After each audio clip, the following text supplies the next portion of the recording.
तो आसंता काली प्रकाश पाइब युक्त 2 परीक्षा फल तो केतेटा बेले प्रकाश पाइब समस्त मन प्रश्न अच्छी तो मुझे सीधा सीधा कही रखुची काली बहु प्रतीक्षित माने समस्ते प्राय अपेक्षा करले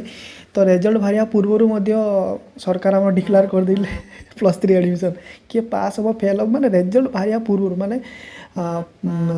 मूलू बाहर ना पुओ ना गोपालिया तो ये सिचुएसन किसी होता हास्यपद सिचुएसन किंतु डिक्लेयर हम 2टा बेले तो कौ साइड्रे देखिपारे रिजल्ट मुझे भिडियो आपको कहीदेवी तो काली जोटा कि बुधवार प्रकाश पाइब युक्त 2 परीक्षा फल आपको कहुच्छे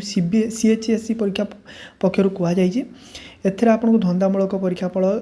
प्रकाश पाइब युक्त 2 रे जो थे कि आपको सबकि रिजल्ट प्रकाश पाइब कौ वेबसाइट आपको सीधा वेबसाइट देखी दूँ तो सिंपल आप सर्च करेंगे गूगल जाकि सबुठ बेस्ट वेबसाइट odisha-results.nic.in प्रथम वेबसाइट आसो आप क्लिक करेंगे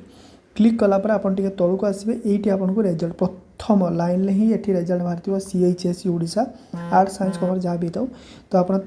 क्लिक करेंगे धर ये क्लिक करेंगे आप निज रोल नंबर देवे रजिस्ट्रेशन मोबाइल डिजिट देवे जोटा कि सॉरी रजिस्ट्रेशन नंबर देवे आ जो कोड लिखाई ये कोड को आप लिखिकी सबमिट करेंगे आपको रिजल्ट बाहरी आसो क्रोम ब्राउजर यूज करेंगे सबुठ बेस्ट तो आशा करी आपको वीडियो छोट वीडियोटे इनफॉरमेशन दे पारि ठीक अच्छे तो देखा नेक्स्ट वीडियो हाँ ये वीडियो देखिए चैनल को सब्सक्राइब करदे।